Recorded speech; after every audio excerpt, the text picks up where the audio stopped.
हम अपनी बात एक बताएं। कई बार हमने आजमाया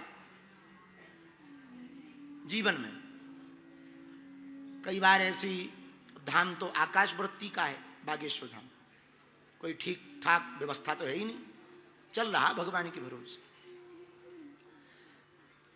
एक बार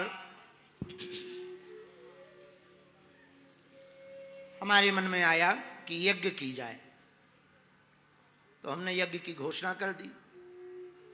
यज्ञ की घोषणा हुई तो गांव वाले आए, बोले 18 पुराण हो जाएं।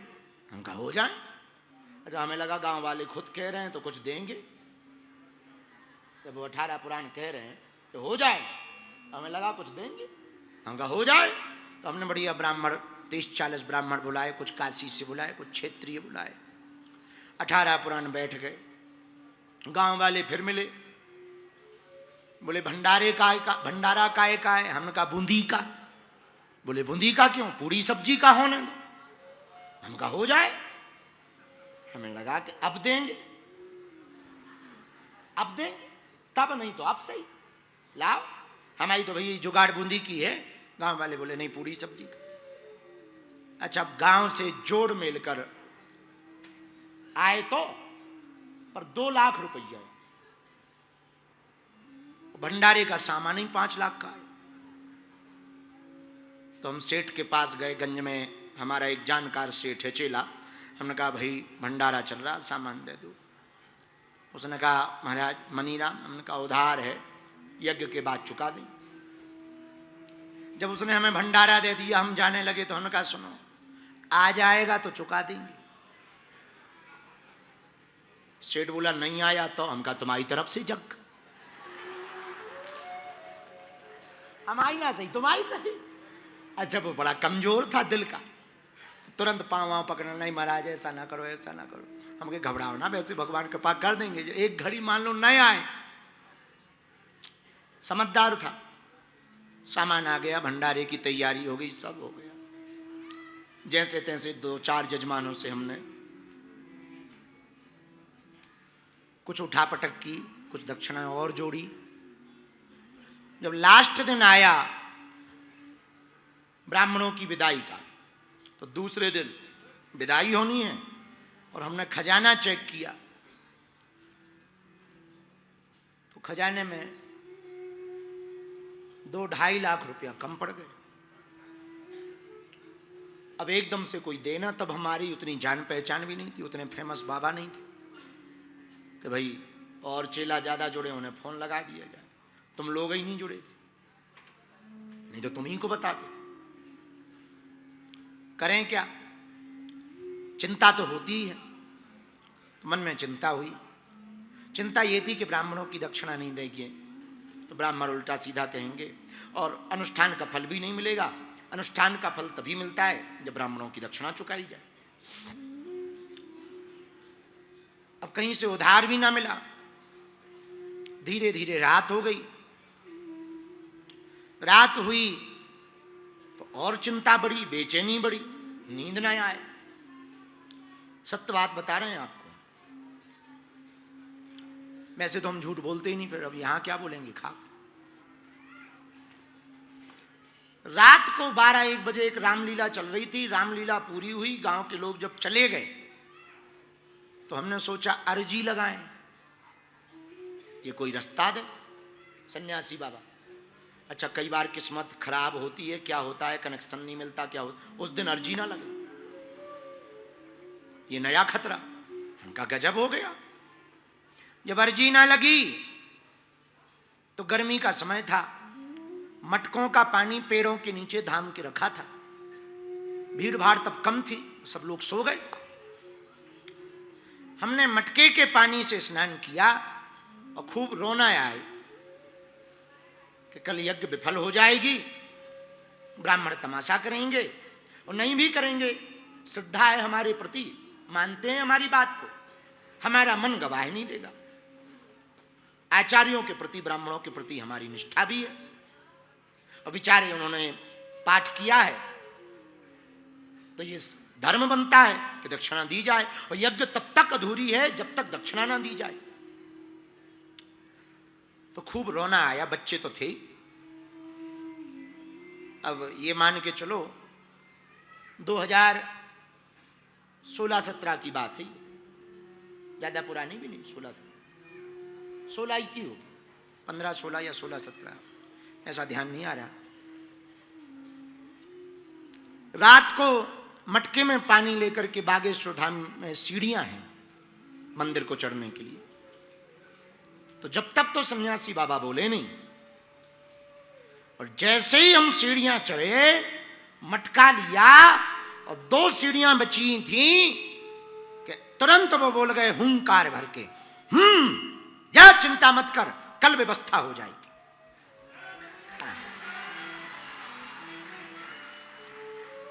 बाकायदा आवाज सुनाई दी, तो हमारे तो रोम रोम खड़े हो गए और हमको आंखों से आंसू आ गए, तो हम रोने लगे। और आंसू पहुंचकर हमने लिया जल, बालाजी को चढ़ाया। अब तो पूरा भरोसा हो गया कि व्यवस्था हो जाएगी। सो खूब देर तक सोए, 8-9 बजे सो के उठे, स्नान ध्यान किया, 2-2:30 बजे के लगभग विदा होनी है। ये तो कहा कि व्यवस्था हो जाएगी, पर ये नहीं कहा कि कैसे होगी। तो मस्ती में बाहर निकले, भरोसा तो है ही है। आप लोगों ने देखा होगा मंदिर के नीचे एक पीपल का पेड़ है, उस पेड़ के नीचे उस समय पे मैदान था, अब कंस्ट्रक्शन हो गया। उसी पेड़ के नीचे हमारा आसन डलता था। आचार्य, ब्राह्मण, गांव के लोग, अगल बगल के प्रतिष्ठित लोग यज्ञ में दर्शन करने, परिक्रमा करने आते थे, मिलते थे। उसी पेड़ के नीचे हम बैठ गए। आंखों देखी बात है, पीपल के पेड़ के नीचे में एक विशाल बरगद का पेड़ है। एक नई बोलेरो गाड़ी आई, एक आदमी उतरा, मात्र एक बोलेरो गाड़ी से, व्हाइट शर्ट काला पैंट पहने, हमें आज भी याद है। आकर के सामने बैठा तो हमारी आदत है, हाँ भाई, सबसे बात होते होते जब उसका नंबर आया, कहाँ से आए हो? उन्होंने कहा हम झांसी से आए हैं और आपने हमको बहुत साल पहले आशीर्वाद दिया था हमारे भाई को जेल से निकलने का। हमारा भाई जेल से निकल आया, ये कुछ सेवा हम लाए हैं भंडारे के लिए। तो हमने कहा कि वहां जमा कर दो काउंटर पर, 2-4-50 हजार रुपया होंगे, कर दो। उसने कहा ये बैग आप रख लो, वस्त्र भी है और सेवा भी है। हमने कपड़ों के हिसाब से वो बैग रख लिया। हमने उससे कहा भोजन पालो। बोले महाराज जी जल्दी है, फल दे दो। एक सेव फल दिया, वो प्रणाम करके तुरंत चला गया। हम भी पता नहीं पूछ पाए, पूरा नंबर नहीं ले पाए, वो भी चला गया। वो बैग ला करके जैसे ही हमने कमरे में आए तो ऐसे सामान रखा।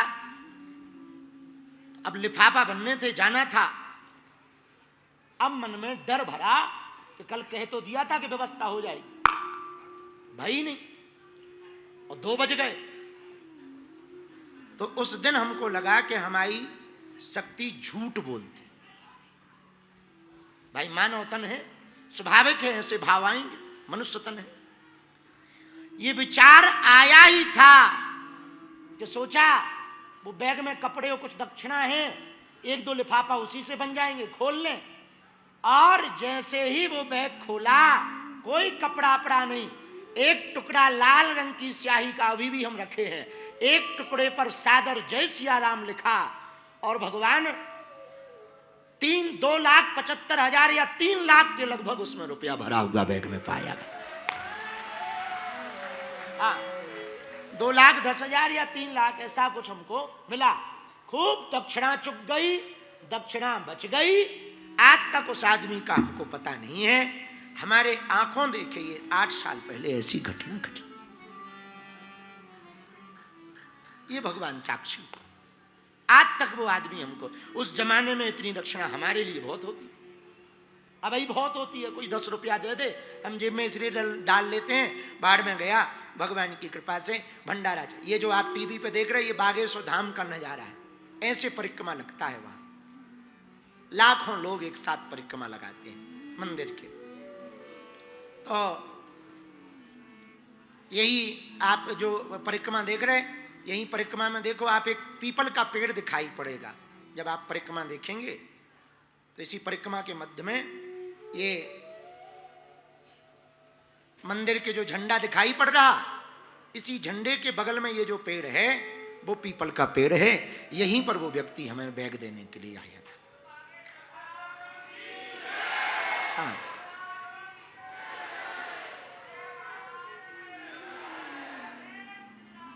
भैया भगवान पर भरोसा यदि प्रबल हो तो भगवान की जिम्मेवारी हो जाती है। और भैया चाहे तुम जैसे रहो, यदि तुम्हारे गुरु के प्रति, भगवान के प्रति समर्पण है तो भगवान कभी नाक कटने नहीं देते, कभी नाक कटने। हाँ, लेकिन एक शर्त है, यदि आप छल करोगे, झूठ बोलोगे, बाहर कुछ और अंदर कुछ और, तो ना देवता काम करेंगे ना भगवान कृपा करेंगे। भगवान की कृपा पाने का यही रास्ता है, आप जैसे हो वैसे हो जाओ, और आप जैसे हो वैसे हो जाओगे तो भगवान की कृपा को पा जाओ।